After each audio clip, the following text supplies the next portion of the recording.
Olá a todos, sejam bem-vindos em mais uma aula da plataforma Reconstruindo a História aqui com o professor Vanderlei. Hoje o tema da nossa aula é Sistemas Coloniais Europeus, é nossa segunda aula, tá? Vamos falar sobre a América Colonial, ok? Vamos então para o nosso primeiro slide. A conquista da América Espanhola. Quando Cristóvão Colombo chegou à América em 1492, encontrou uma população que, segundo pesquisas, pode ter variado entre 50 e 100 milhões de habitantes. 2 séculos depois, essa população foi reduzida em algumas regiões a 1/10 do que existia antes. A drástica diminuição da população do continente está relacionada à violência dos conquistadores e das doenças trazidas por eles, contra as quais os nativos não tinham imunidade. As armas de fogo, os equipamentos de ataque e defesa, a utilização do cavalo e as alianças com povos nativos inimigos entre si deram aos espanhóis as condições para subjugar esses povos, embora tenham oferecido resistência física e cultural. Impondo sua dominação sobre vastas áreas do Novo Mundo, o Estado espanhol tratou de integrá-las às suas atividades mercantis. No início, explorou os metais preciosos ali encontrados e, mais tarde, a agricultura. Voltando aqui para o professor Vanderlei, então, nesse contexto é o seguinte, tá? Em 1492, Cristóvão Colombo, pensando que estava chegando nas Índias, né, encontrou o continente americano. Cristóvão achava que seria possível, né, em linha reta, atravessar a circunferência do globo terrestre e chegar até o leste da Índia. Não contava com uma porção de terra, um continente que estava no meio do caminho. Mesmo assim, ele achou que tinha chegado nas Índias. Tanto que quando ele chegou no Caribe e encontrou aquele povo nativo, denominou-os, né, de índios, ok? Da Índia. Essa que é a ideia. Independente dele saber ou não que estava na Índia, ele encontrou terras ultramarinas e o governo espanhol já se colocou o mais rápido possível a tomar posse dessa região, subjugar a população existente, né, e explorar os recursos naturais desse novo continente. Tá? Inicialmente foram os metais preciosos que tentaram ser encontrados, né? O garimpo, a exploração de minas, e esse processo obviamente deu resultados. Tá? Mas isso não é de fácil extração. Tá?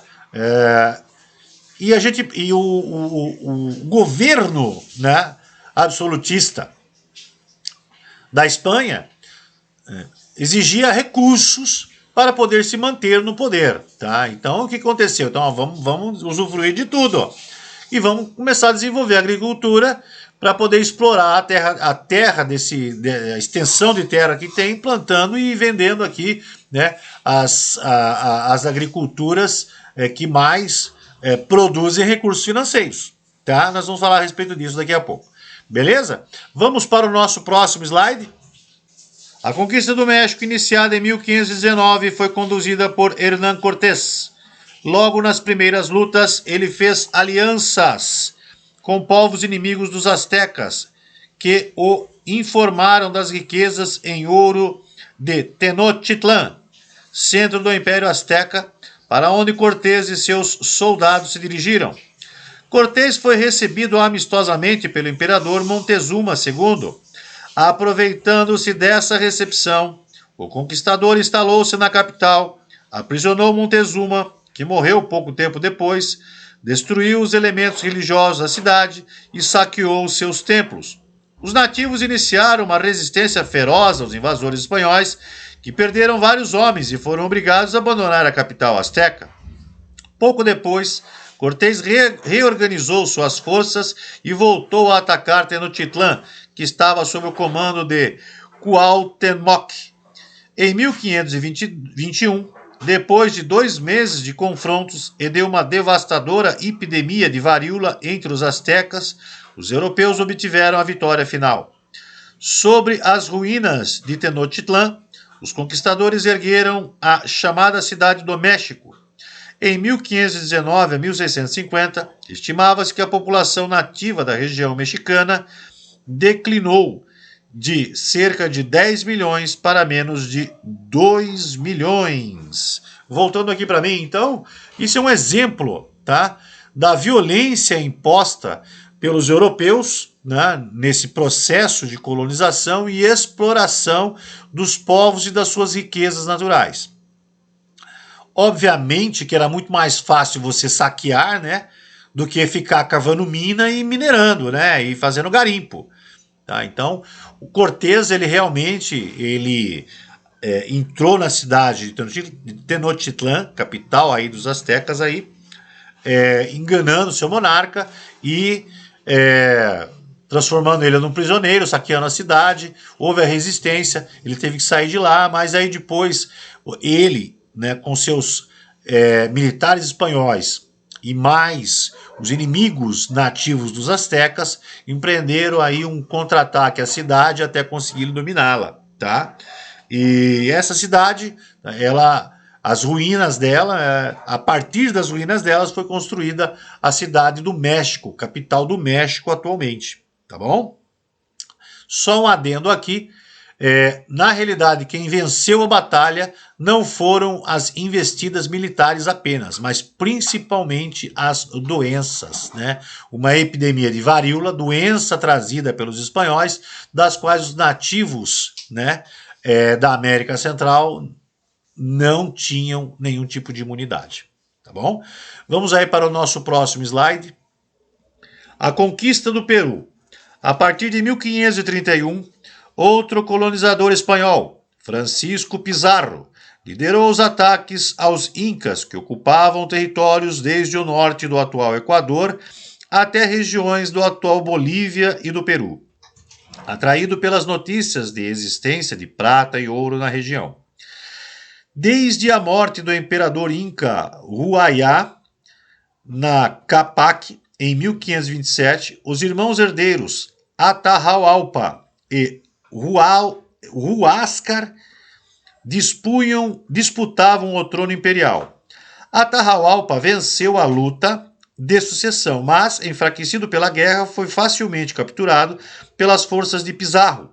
E em 1532, o imperador, feito prisioneiro, foi executado em 1533, mesmo após o pagamento de uma enorme quantia de ouro pelos nativos. Cusco foi então conquistada e incorporada ao Império Espanhol. Os espanhóis fundaram também a cidade de Lima, no litoral, já que Cusco situava-se em um local montanhoso e de difícil acesso. Vários redutos incas ainda resistiram aos invasores por algumas décadas. Voltando aqui para mim, então, mais um capitão espanhol na região do Peru, invadiu aquela região rica em ouro, né? Novamente, né? Prendeu aí um dos imperadores da região, dos incas, né? Esse imperador prometeu uma quantia enorme de ouro, ou seja, ele entrou dentro dos aposentos dele e falou assim, ó, até aqui, a altura do teto aqui desse estabelecimento, se eu encher de ouro, você me liberta? Ah, o espanhol fala, liberto. E ele fez com que seus súditos trouxessem o ouro, encheu aquele recinto de ouro, né? Fernando Cortés catou tudo para ele e executou o nosso amigo aqui, Atahualpa, né? Foi executado mesmo pagando o seu peso em ouro. Vamos aí então para o nosso próximo slide. Administração colonial espanhola. A descoberta de ricas jazidas de metais na América Espanhola levou à criação de leis e de órgãos administrativos visando o controle sobre a colônia. Eram eles a Casa da Contratação, localizada na cidade portuária de Sevilha, na Espanha, era responsável pela organização e fiscalização do comércio entre a metrópole e suas colônias e por toda a imigração e navegação ao Novo Mundo. Outro órgão é o Conselho Supremo das Índias, responsável pela administração das colônias, elaboração das leis e fiscalização dos funcionários coloniais. Outro órgão é o Sistema de Portos Únicos, sistema segundo o qual somente alguns portos da Espanha e da América Espanhola podiam efetuar transações com os produtos coloniais. Na Espanha, o Porto de Sevilha, onde ficava a Casa da Contratação, e o de Cádiz, na América, Veracruz, no México, Porto Belo, no atual Panamá, e Cartagena, atual Colômbia.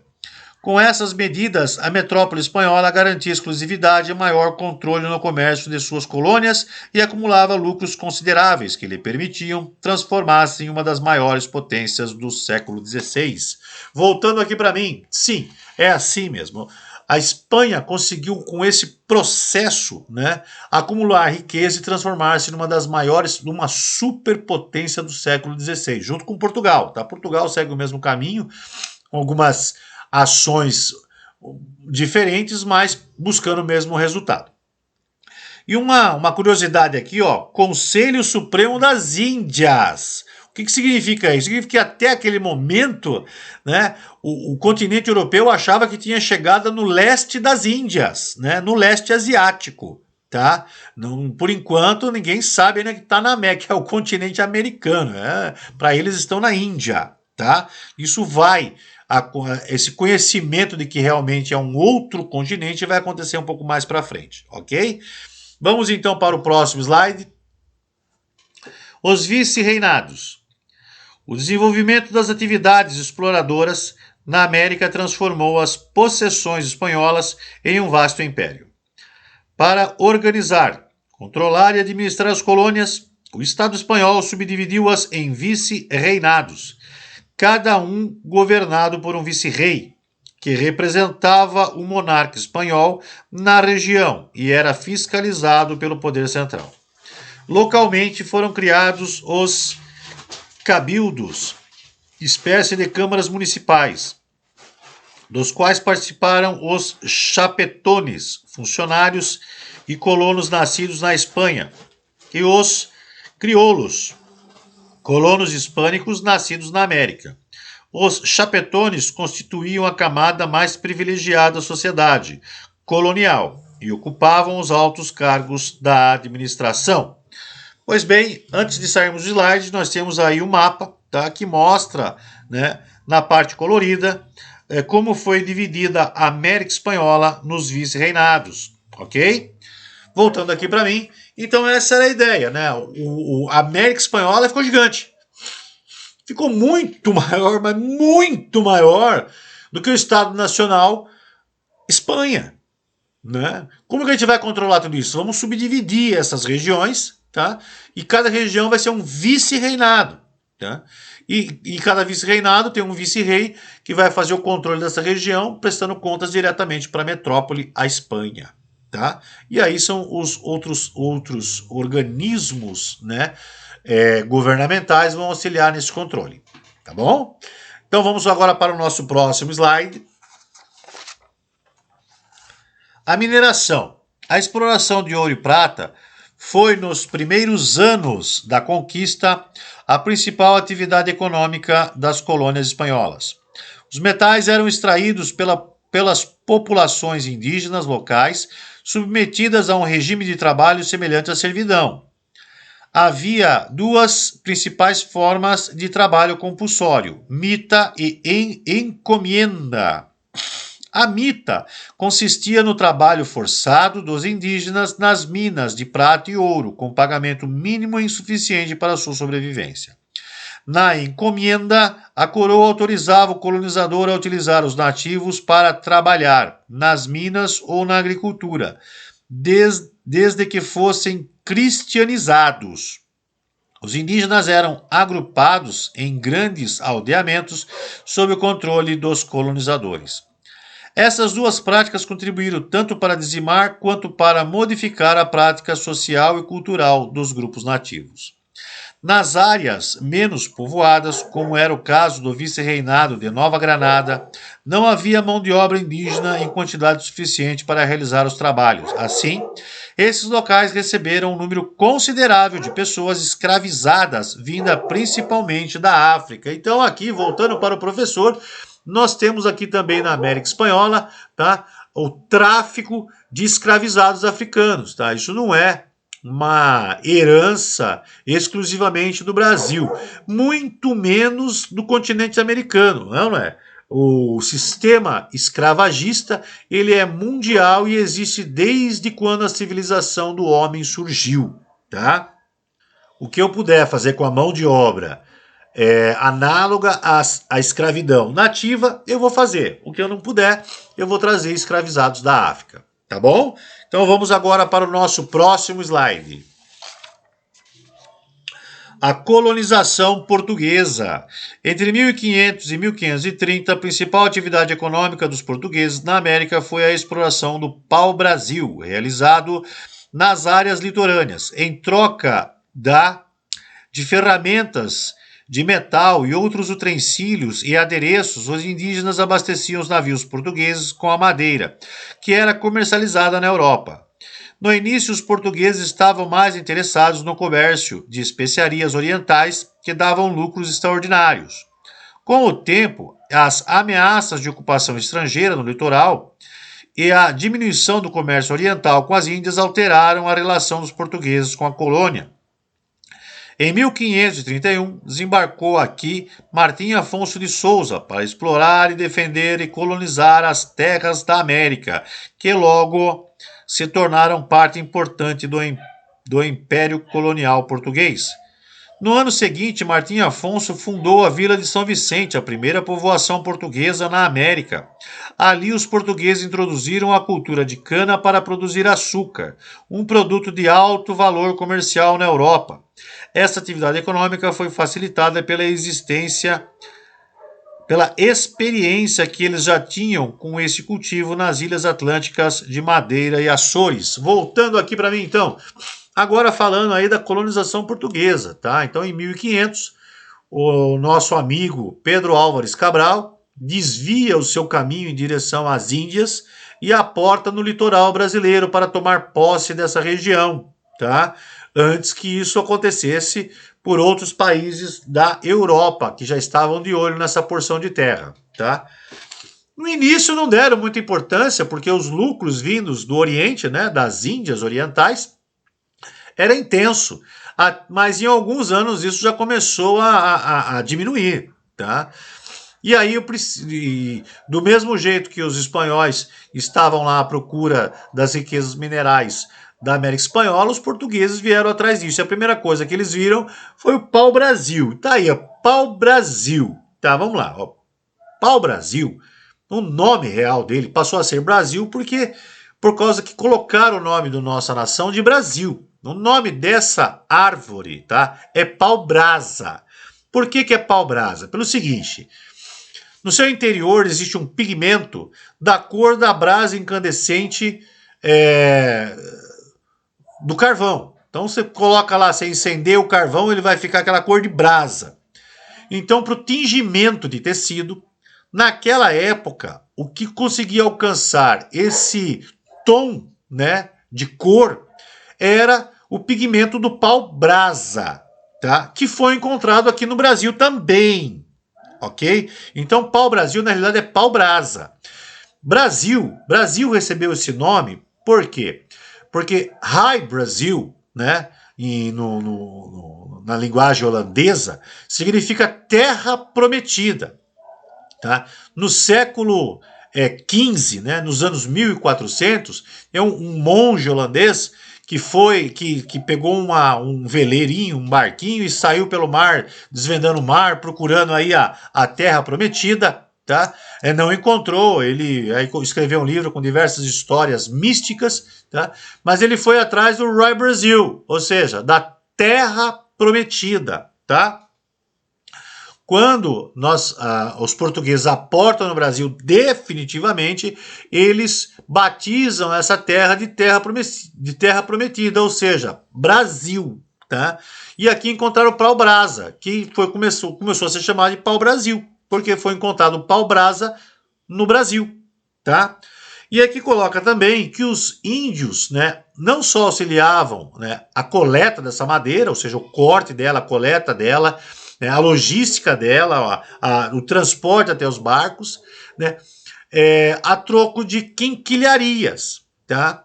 Muita gente coloca que, ó, uma exploração do povo indígena, você lá, né, usar o trabalho deles e tirar lá o pau-brasil da terra do Brasil recém-encontrada, né, a troco de espelho, a troco de cachorro, a troco de galinha, a troco de alguns utensílios de metal. Mas pense bem, coloque-se naquela época. Imagine você aí ficar a sua vida inteira sem pentear o cabelo, ver seu reflexo só através do reflexo que você consegue enxergar na água do lago. E aí, de repente, você vê um espelho. Você não tem essa tecnologia, para você ela vale muito. Ah, mas eu quero esse espelho para mim. Mas você quer esse espelho para mim, eu te dou. Eu tenho aqui 10 espelhinhos. Só que eu quero lá 500 quilos de madeira.